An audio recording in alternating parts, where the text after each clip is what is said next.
de sistemas, martes 10 de mayo. Las personas que pueden ver mi pantalla y escucharme sin problemas, por favor pongan 1 en el chat, en señal de asistencia.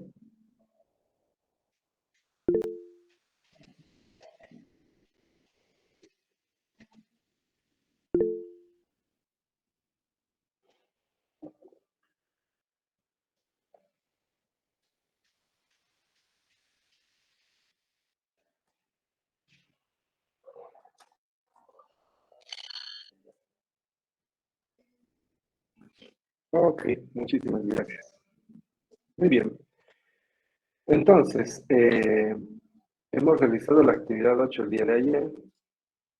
¿En base a qué? En base a lo que hemos visto en la anterior clase acerca de la recuperación de archivos borrados en un dispositivo, en este caso la memoria USB, que es equivalente a los mismos pasos de hacer esta misma actuación en un disco duro, en una micro CD o en cualquier almacenamiento de memoria, no importa el tipo. La recuperación de archivos o ficheros borrados siempre es una práctica muy interesante a la hora de hacer informática forense, debido a que no solamente se utiliza esta técnica para cometer algún, o para ocultar, o para llevar adelante algún ataque o algún incidente que pueda catalogarse como parte de un delito o un delito informático.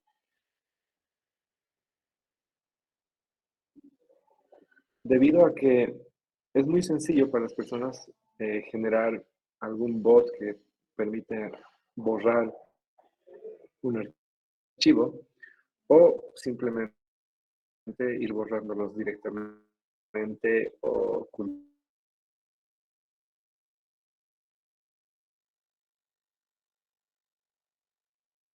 en la mayoría, de hecho, he visto que en la mayoría, a excepción de unos cuantos,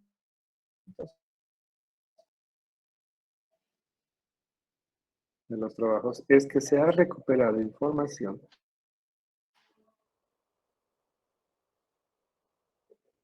no solamente de la... No sé si me escuchan mejor ahí. Sí, se estaba cayendo la señal.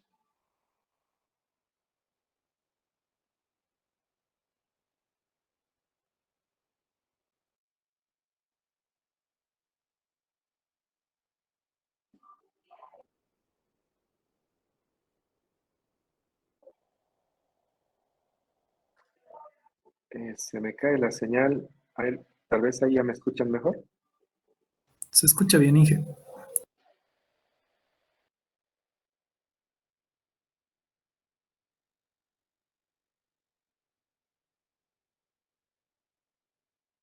Ok, perfecto. Sí, dice que se escucha. La recuperación solamente de un tipo, sino de cualquier tipo de acción es el que podemos usar. En este caso, hemos utilizado Photorec. Es una herramienta que se usa en la escuela y se sigue usando hoy en día para hacer recuperación de información a ese nivel. Photorec nos permite, como vieron, rescatar o recuperar información de distintas extensiones o distintos tipos. No son el 100%, pero sí es una gran herramienta. Bueno, la experiencia final fue que ustedes han podido evidenciar que se mantiene el principio de intercambio de locas, que es el principio de que transferencia de rastros. Y eso es lo que nos genera este tipo de actuaciones, ¿de acuerdo? También he puesto ahí una herramienta online, Exif Tools. Bueno, de hecho, Exif.tools es una herramienta que utiliza otra herramienta por detrás. Para los que están en sistemas, los que no han visto este tema en informática forense conmigo, Exif Tool es una herramienta que se puede instalar o se puede descargar, y la práctica para todo informático forense es descargar la herramienta Exif Tool, que trabaja en línea de comandos, y a partir de esa herramienta poder generar los metadatos de algún archivo en específico y generar reportes. Es una herramienta poderosísima para poder encontrar los metadatos. Los metadatos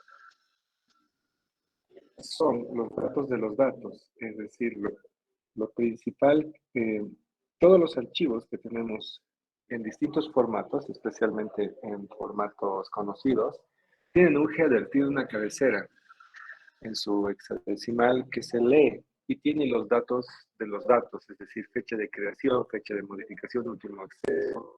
En el caso, por ejemplo, de una imagen, de una foto, mediante un dispositivo, los metadatos nos pueden botar hasta el nombre del dispositivo de la cámara. Si utilizan un celular, nos puede decir la marca, el modelo, qué tipo de lente utiliza, qué software utiliza para sacar esa foto. Si el equipo tiene un GPS activado, igual la foto almacena en los metadatos la posición geográfica, el punto GPS de dónde se ha sacado esa foto. Información muy importante. O sea, es un ejemplo para que ustedes vean que con Exif Tool podemos encontrar información muy relevante de los metadatos. ¿Y qué nos permite esto dentro de la informática forense? Nos permite encontrar líneas de tiempo, saber, saber el autor de la creación de este archivo, o la modificación o la eliminación, y un montón de detalles para poder descubrir o para poder apoyar a la investigación para la resolución de un caso. ¿De acuerdo? Entonces, la herramienta que hemos usado es una que utiliza a Exif Tool, que es la herramienta original, por detrás, pero esta lo utiliza online. No es recomendable utilizar esta online por si acaso. Pero si quieres hacer una revisión súper rápida, puedes utilizarla. Se recomienda que los peritos informáticos estén en sus equipos para que a partir de eso se pueda, reportes, puedan ser auditados estos reportes. ¿Ok?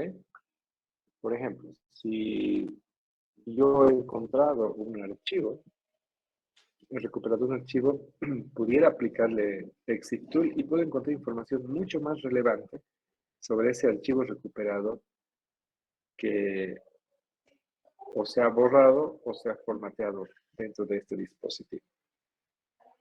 ¿Ok? El ejercicio era muy sencillo, era entonces sobre la imagen forense, ustedes tienen que montar esa imagen forense y aplicar PhotoRec directamente a la imagen forense. Bueno, hay dos caminos. Uno de los caminos es el que yo les he pedido y les he mostrado en la anterior clase. Es que montas la imagen forense con FTK de manera que podemos ver como si estuviera físicamente conectado a la computadora, esta memoria USB, y a partir de eso, con PhotoRec podemos recuperar los archivos borrados. La otra forma es, las versiones de PhotoRec es que pueden reconocer imágenes forenses. Entonces, directamente se puede hacer y en teoría hace el mismo trabajo. ¿Ok? Pero lo que hemos pedido en esta clase es hacer de la primera forma. Montar con FTK y después hacer la recuperación de archivos con PhotoRec. Una vez que recuperaban los archivos, entonces veías en una ventana del Windows todos los archivos recuperados, porque tú le has dado además la dirección, el path, para que pueda guardar ahí. Y a esa ventana tenías que sacar una captura, un print screen de esa ventana. Esa ventana tenías que guardarla, esa imagen tenías que guardarla como un JPG. Si te guarda como PNG, como cualquier otra extensión, tú puedes cambiarle la extensión y va a reconocer. ¿Sí? Algunos han pensado que cambiar la extensión, pero se ha quedado, digamos, un nombre xyz.jpg.png.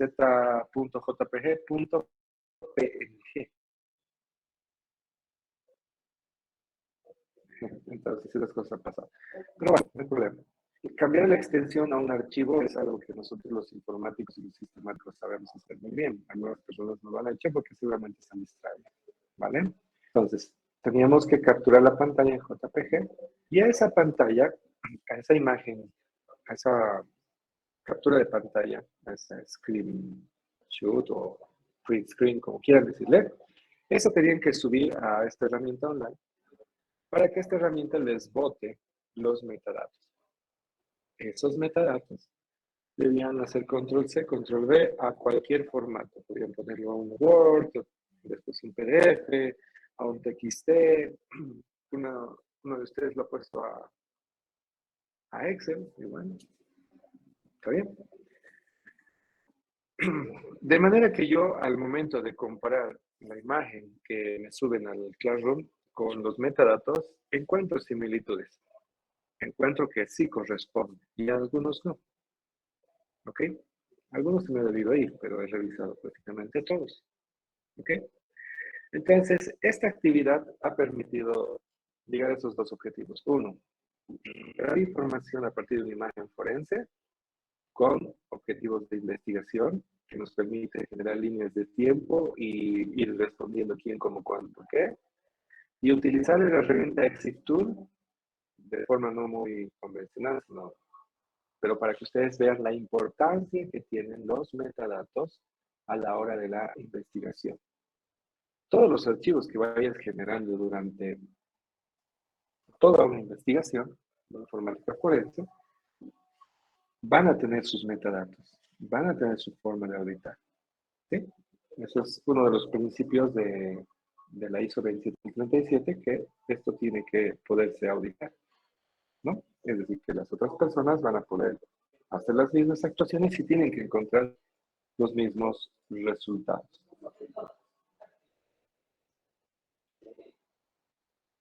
Y muchos que no han entregado. Vamos a ver algo. No sé si está Dylan Alejandro por acá. Buen día, Inge. ¿Qué tal, Dylan? ¿Tuviste algún problema con tu trabajo? ¿Cómo te fue con tu trabajo? A ver, comenta. Pues en principio, ¿no? La verdad. Bueno, lo único que tal vez que podría resaltar es que, bueno, el pendrive al cual hice la imagen forense era un pendrive que me encontré en la calle. Y bueno, para usarlo, obviamente yo lo formateé primero. Y ahora, como solo tenía mis datos ahora, pero como se puede ver, he recuperado no solo una carpeta, sino se hicieron como 5 carpetas de puros datos no sé de qué carrera la verdad, pero era de la SANSI, puro trabajos de la SANSI y así, un montón de cosas. Aparte de obviamente, de los archivos que yo borré para la práctica. Ok, ok. Y los metadatos has generado con la herramienta online o has generado con... No, lo hice con la herramienta online, pero bueno, no hice la prueba, pero ya tengo un poquito de experiencia trabajando ya con el comando ya de Linux. Ah, ya. Ah, directamente, ¿verdad? Ok, perfecto. Sí, que ese es un tema también. Todo lo que vemos acá en los que se puede hacer en comandos Linux sin problemas, ¿no? Solo se cargan los paquetes y se lanza. Ok. Bueno, entonces Dylan hizo un trabajo a partir de una memoria USB que se encontró y encontró pues bastante, esa era la pregunta, ¿por qué tanta información? Y pues nada, imagínense no nomás perder un pendrive en la calle, ¿no? Para el resto de la gente. Y por más que formatees no hagan, se puede ir recuperando información. Muy bien. Ahí tengo una pregunta, Inge, perdón. El Sí, claro. formateo lento que nos da la opción Windows, También, o bueno, con ese formateo, todos estos datos ya se podrían borrar, o aún así recuperaríamos todo. Aunque se haga formateo bajo nivel en un disco duro HDD o un formateo convencional lento en una memoria en un disco SSD, o sea, en un disco duro, en un disco sólido, o en una memoria SD o micro SD, o en un pendrive, una memoria USB, como ya hemos visto, solamente se pierde la información si se vuelve a sobreescribir, si se, si se vuelve a sobreescribir en el espacio que se le ha asignado en su momento. Al espacio asignado entre comillas, ¿no? Entonces, siempre vamos a poder recuperar información. ¿Ok? Y hay otras herramientas más poderosas todavía que pueden hacer cosas más interesantes. Pero en el caso de los discos HDD, en caso de que se haya sobrescrito en el mismo segmento, en el mismo espacio, pues no, es difícil. No sé si se contesta. Sí, gracias, Inge. Ok, Dylan, muchas gracias. Muy bien. Consultas, dudas, preguntas. Inge, Dudas que hayan tenido. Inge, tengo una duda. Sí, ¿Sí me Victoria. escucha? Eh, a lo que yo sé, Sí, sí, te escucho. no sé si tal vez estoy mal informado, pero me han dicho de que la única forma de destruir totalmente los datos de un disco o cualquier tipo de almacenamiento USB prácticamente es destruyéndolo de manera física, o sea, quemándolo, porque por más de que trates de formatear las veces que quieras, ya hay también aplicaciones, supongo, ¿no? Más potentes de que puedes recuperar al grado de que puedas manipular el archivo que hayas querido recuperar, ¿no? Pero, o sea, en sí mi pregunta es, ¿se puede prácticamente esa teoría es relevante de que sí o sí es necesario destruir de manera física el equipo para no recuperar totalmente? ¿O hay alguna manera de destruirla de manera de software? A eso me voy. Ok, a ver, la pregunta de Víctor Hugo es cierto que para, si quisiéramos eliminar información de un disco duro, la única forma sería destruyendo el disco duro, pero así, una destrucción de verdad. Es cierto, especialmente en los discos HDD o en los discos, digamos, mecánicos de alguna forma, que hoy día se utiliza muchísimo. Se sigue utilizando, se va a seguir utilizando y ahora están los discos sólidos, ¿no? ¿Qué pasa? La, en este tipo de discos, cuando se graba en un segmento, en un plato, y este disco tiene un cilindro con varios platos, son grabaciones magnéticas. Entonces, si yo arruinara la placa, le voy a decir así, la placa madre del disco duro, porque todos los discos tienen una plaquita, ¿no ves? Una plaquita de control. Entonces, esa placa de transistores, si yo quemara eso o lo cortara, no sé, o lo quitara, igual se mantiene el físico. Entonces, yo puedo usar técnicas forenses para poder recuperar. Claro, ahí necesito un laboratorio forense donde voy a conseguir el plato, el disco, todo eso.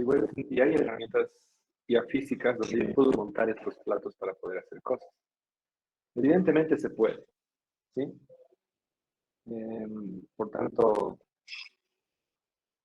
cualquier investigación forense sobre ese tipo de discos es viable, porque el principio de intercambio local es lo que hace que se mantenga, ¿no? Y la tecnología permite hacer eso. Y ustedes recuerden que para que se almacene la información o no se pierdan los datos, están obligadas las empresas que fabrican este tipo de dispositivos obligadas por leyes internacionales y por internacionales que se cumpla todo esto, ¿sí? De la misma forma que los discos duros en físico, el sistema operativo Windows, por ejemplo, tiene también unas formas de poder garantizar qué es lo que pasó en ese dispositivo, en esa computadora.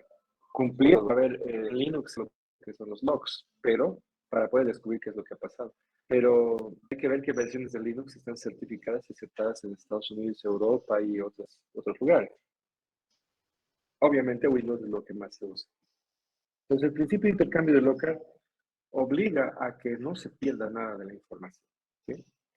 Y ¿existen técnicas antiforenses para poder ocultar información? Sí, existen técnicas antiforenses que lo que hacen es ocultar la información, sobreescribir la información o hacer algo.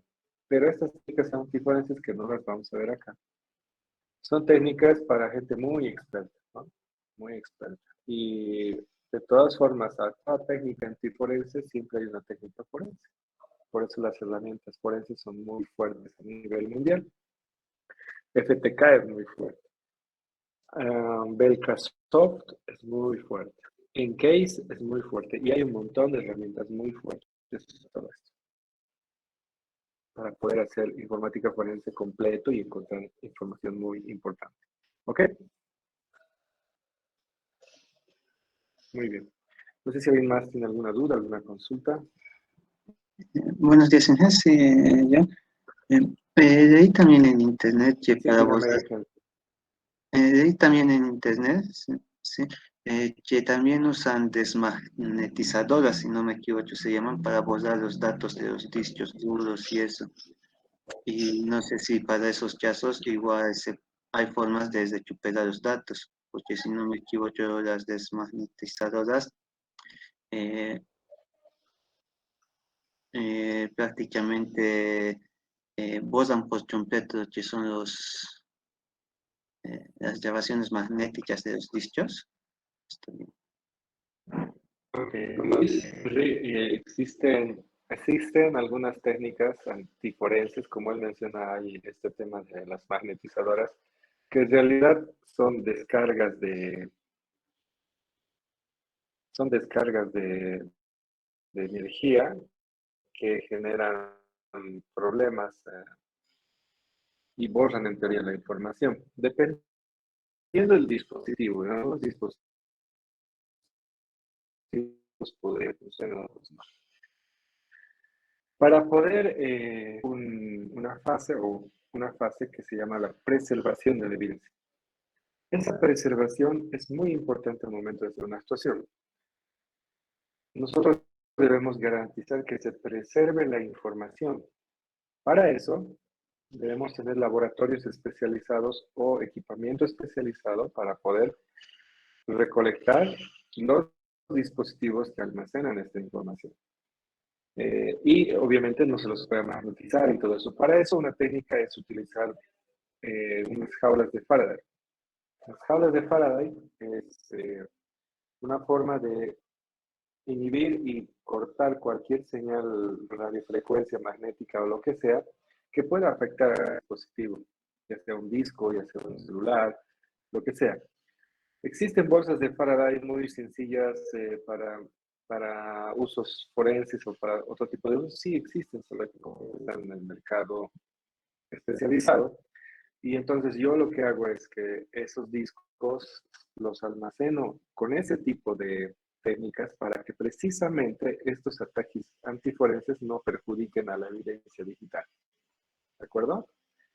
Um, para toda técnica existe una técnica, entonces no se ve mucho, además que se use esto de borrar con medios magnéticos información, no es muy usual.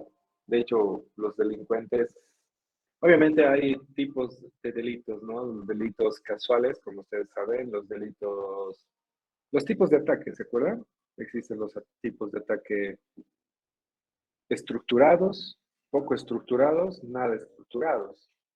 Los nada estructurados son prácticamente el 80%, ¿no? Los poco estructurados son el 15% y los bien estructurados son el 5%.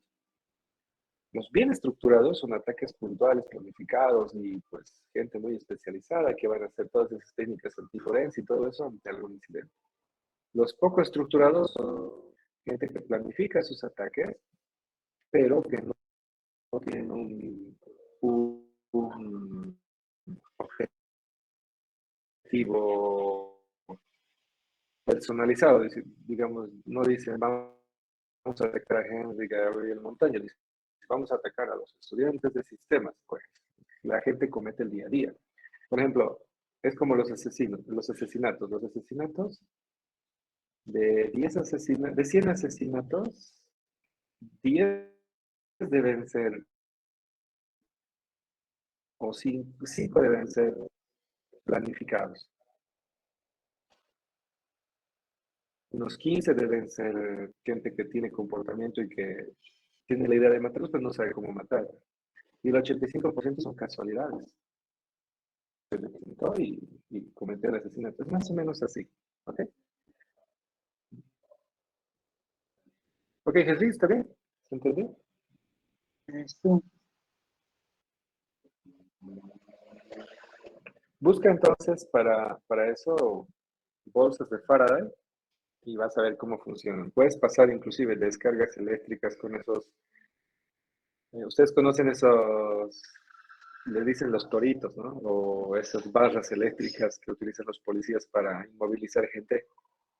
Entonces le pones a una bolsita muy sencilla de Faraday, así tipo sobre Manila, pones ahí dentro de tu celular, cierras, pasas la descarga por encima y no le pasa nada al celular. Absolutamente. Entonces, ese tipo de técnicas, ahí se despliega la cadena de custodia. ¿Sí? Y bueno, después de preservar viene la parte de análisis, ¿no? Donde hacemos este análisis, lo que tenemos que actividad, recuperar información que nos ayude a resolver el de poder presentar el informe final, que es un informe ejecutivo, donde tiene que ser en lenguaje natural, para que entiendan todos, va a escuchar esto un juez, la parte, y tiene que tener un anexo de toda la información técnica basada en la ISO 27037, en la ISO 27042, que nos permiten, que son guías de buenas prácticas para la aplicación de la informática forense.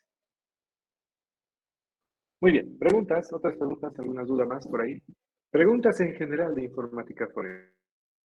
Vamos a dejar abierto el micrófono.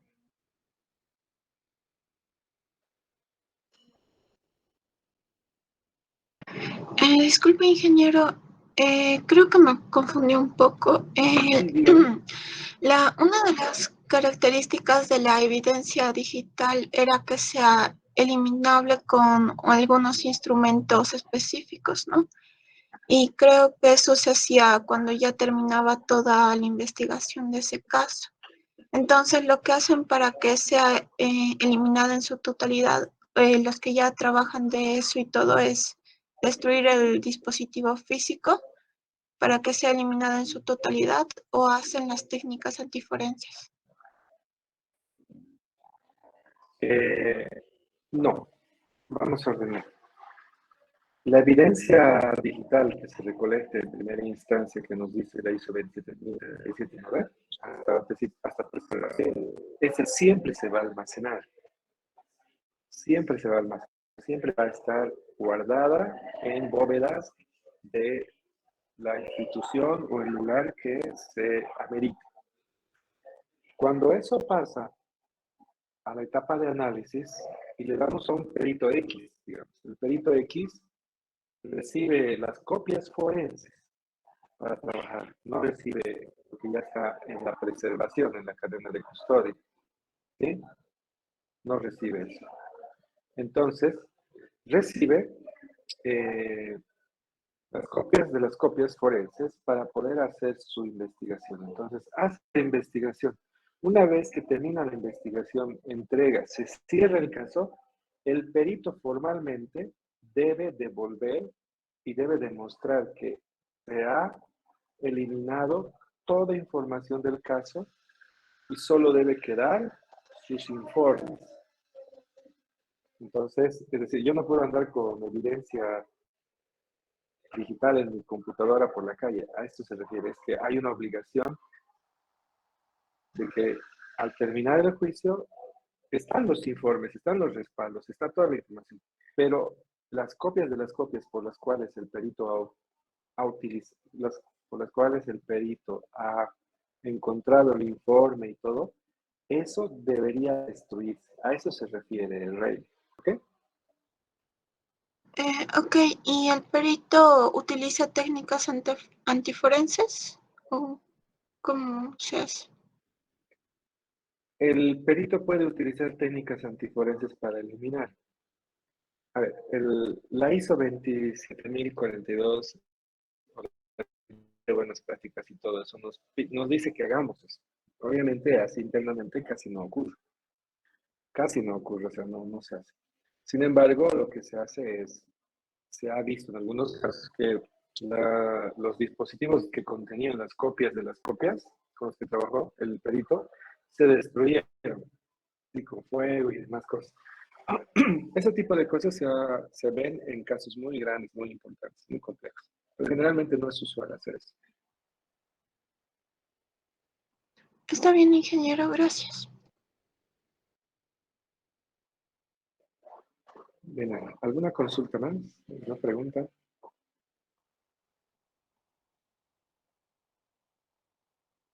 Tenemos claro que la informática forense son 4 fases. La primera fase se puede subdividir en una o en 2 más. ¿Sí? Digamos, la fase 1.1 o la fase 1.2, digamos. La primera fase entonces es la identificación, donde dentro de la identificación hacemos las subfases, por así decir, que es la recolección o la adquisición. En ambos casos todo depende del tipo de dispositivo que encontremos y básicamente si el dispositivo está prendido o apagado, equipo vivo o equipo muerto. La segunda fase es la fase de preservación. La fase de preservación es hacer que estos dispositivos o todo lo que contiene la evidencia digital se almacenen de forma correcta, cuidando que no o sea, se almacenen de forma correcta en bóvedas que protejan la información. Y generar, obviamente, la cadena de custodia, que es un documento formal que permite saber quiénes son los encargados o bajo qué manos circuló la evidencia y si no se rompe la cadena de custodia, de manera de garantizar la integridad de la evidencia digital. Entonces, al preservar, garantizamos la integridad de la evidencia. La tercera fase es la fase del análisis. El análisis, una vez que tenemos la copia de la copia, entonces nosotros trabajamos con la copia y encontramos este tipo de información, como en esta actividad 8. Recuperamos información, vemos qué tipo de información tenemos que encontrar, encontramos líneas de tiempo y descubrimos qué cosas han pasado. Obviamente no pasa solamente por recuperar información. Cuando se hace análisis de recuperación de archivos, se hace análisis de los sistemas operativos. Puedo hacer análisis forense del Windows que contenía o que estaba contenido en un disco para descubrir un montón de cosas. Entonces, en el disco duro podemos encontrar un montón de información, desde qué correo se ha logueado, qué puertos tenía abiertos, si tenía o no tenía un malware, cuál era su tráfico de red, cuántos usuarios tenía, qué versión del Windows, cuántas veces se ha prendido, qué dispositivos se han conectado, si un USB se conectó o no se conectó a ese Windows. Un montón de información que podemos ir encontrando también. ¿Ok? El análisis de un celular pasa de la misma forma. Lo que se hace es clonar el celular, se saca una imagen forense del celular y de la misma forma se levanta eso con las herramientas para poder encontrar información ahí y poder hacer que funcione el celular en un ambiente virtual. De la misma forma que en Windows levantamos la imagen forense en un ambiente virtual como si estuviéramos con la computadora del atacado o del atacante prendida, de la misma forma en el celular. ¿Sí? Y entonces en el análisis hacemos mucho trabajo de investigación y de encontrar evidencias que se van a volver pruebas para resolver el caso. Y por último está la parte de entrega del informe ejecutivo juntamente con los anexos de la parte técnica, ¿no? Entonces, eso básicamente como un marco de trabajo de informática forense hoy en día. Bueno, a ver, comentarles. Informática forense tiene mucho campo, tiene muchas cosas más por detrás, tiene mucho trabajo más que se puede hacer, muy técnico, ¿sí? Obviamente no es el objetivo en esta clase, en esta asignatura, de llegar a ese punto, porque eso necesita mucho trabajo, ¿ok? Pero lo que quería que tomen en cuenta era que conozcan las fases de la informática forense, los roles, las ISOs de la guía de buenas prácticas y este tipo de actividades que hemos realizado donde hemos hecho un poco de práctica para que vean cómo se va utilizando, cómo se puede generar evidencia digital y ustedes reconozcan que la evidencia digital es el centro de la relación entre el atacante, el atacado y la escena del crimen, del activo, el pasivo y la escena del crimen. ¿Ok? Y pueden reconocer un poquito la diferencia entre un delito informático en Bolivia versus un delito informático en el exterior. Ya saben, en Bolivia es complicadísimo que caigan en un delito informático, son solo 2 artículos, el 363 bis y el 363 ter. Y en el exterior hay leyes completas con un montón de artículos de delitos informáticos. Sin embargo, en Bolivia se utiliza informática forense en apoyo a la investigación criminal hecha punitivos para poder acceder a evidencias que apoyen a la investigación criminal que se hayan desarrollado a través de medios informáticos. La evidencia digital es todo dato, información, rastro generado, almacenado o transportado, le voy a decir, a través de un medio informático, ¿no? Entonces, ese es el centro de todo.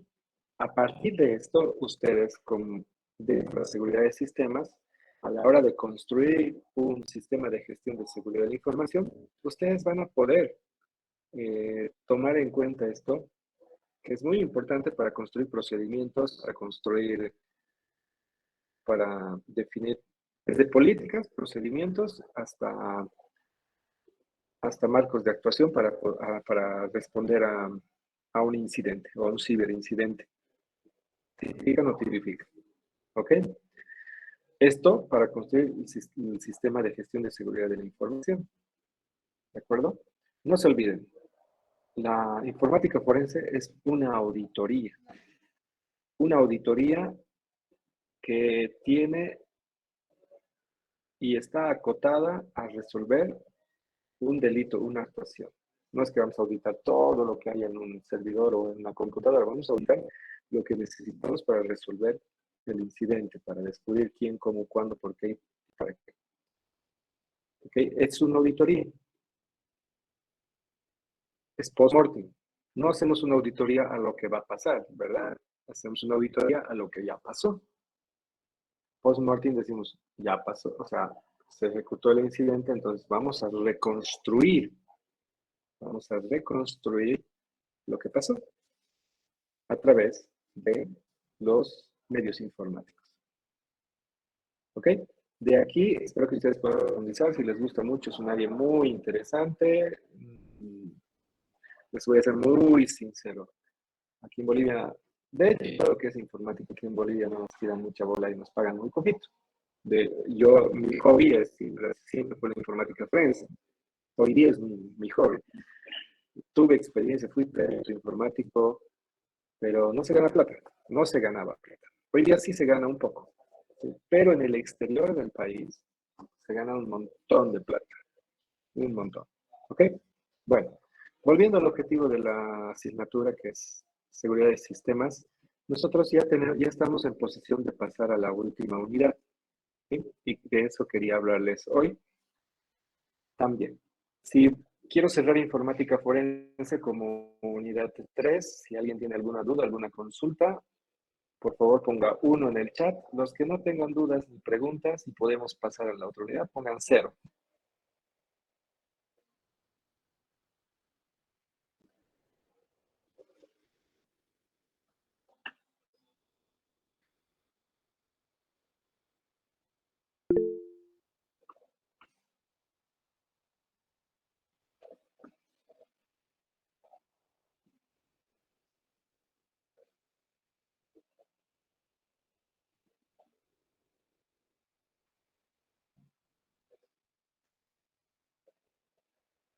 Muy bien, muchísimas gracias.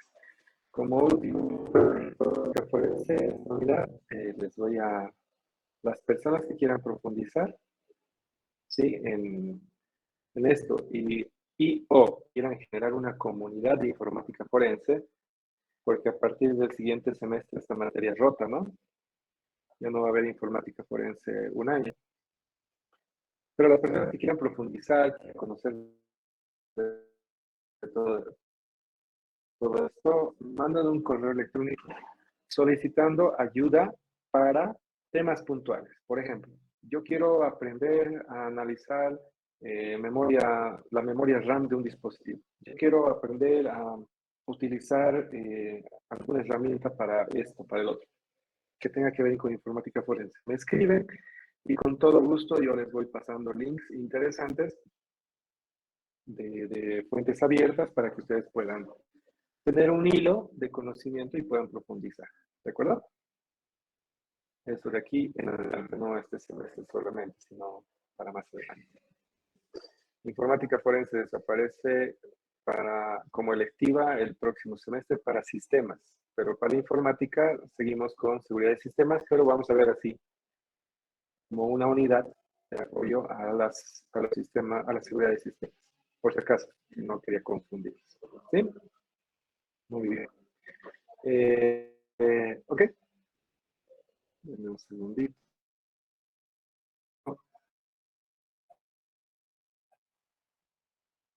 Estar esto.